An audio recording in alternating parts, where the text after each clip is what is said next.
Welcome to the Commissioner's Corner.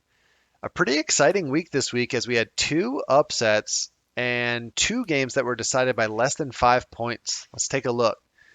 Starting off, this was not one of those close matchups as I absolutely destroyed Paul here in the Stomp of the Week.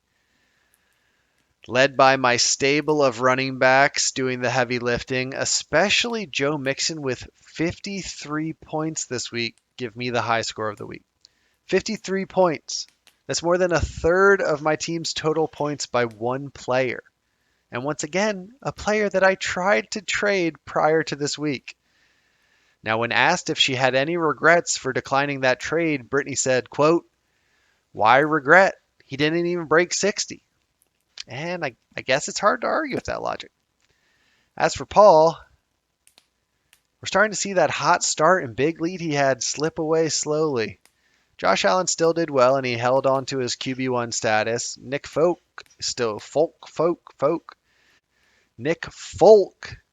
had a good week also, and he's scored almost 40 points in the last 2 weeks. But other than that, there are a lot of questions here and not many answers. We'll see how long he can hold on to that first place spot. The first big upset of the week as Skip takes down Lou to keep his playoff chances alive. Led by Kenneth Walker and Justin Jefferson, combining for almost 50 points. He was able to outlast Lou, even with Justin Fields scoring almost 43 himself. And this game did come down to a nail-biting Monday Night Football kicker duel between Will Lutz and Justin Tucker. And we all know that's not a comfortable position for Skip to be in. But he was able to come out on the winning end this time. After last week's explosion, Zach's team returns to earth in this 30-point loss to Ryan. A rebound week for Davante Adams after scoring less than a point last week, combined with Mahomes' 34 points, 450 passing yards on 68 attempts. That was pretty much all Ryan needed in this one. Zach's highest score was just under 14 points, and he cannot figure out when to start Kenyon Drake.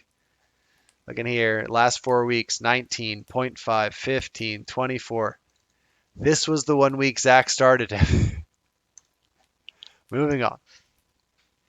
In the second big upset of the week, Jeff takes down Brian O'Shea to get his second win on the season. Now, this game was defined by byes and injuries as 9 of the 10 players on the bench here did not play this week. That led to a lot of single-digit scores in starting lineups and led to Jeff getting a win with just 86 points. Close game here between two previously 4-4 teams as Brian takes down Tim and sends him under 500 on the season. Tim had good weeks out of Hurts, Kupp, and Hill, which is something I feel like I say every week. But the goose egg out of Higbee here with Noah Fant on the bench with 12 points has to hurt in a 3-point loss. Likewise for Brian, his studs did well also. Joe Burrow, Austin Eckler, and Jalen Waddle all had around 20 points.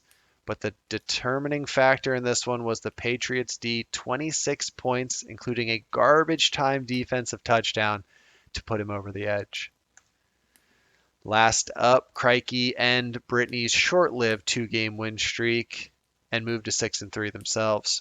They didn't need many points to get the win here, and Lamar Jackson, Derrick Henry, and Dallas Goedert pretty much got them there, got them 80% of the way there. They did, however, have a little extra ground to make up with the -6 points out of their defense, but they were able to do so. Now, this 76-point total makes it pretty clear Brittany's team did not do well. Not a single touchdown out of any of her position players make those playoff chances look a little bit dire. Now, just a side note here, the 53 points from Joe Mixon, if she had accepted that trade, would have been enough to get her the win. Just saying. To the standings, and the top of the table is getting tight. 4 teams within 1 game of first place, with another 3 a game behind them. That's 7 teams within 2 games of first place going into the last 5 weeks of the season. As for the bottom 4, they're still holding on to hope as they have most of the season.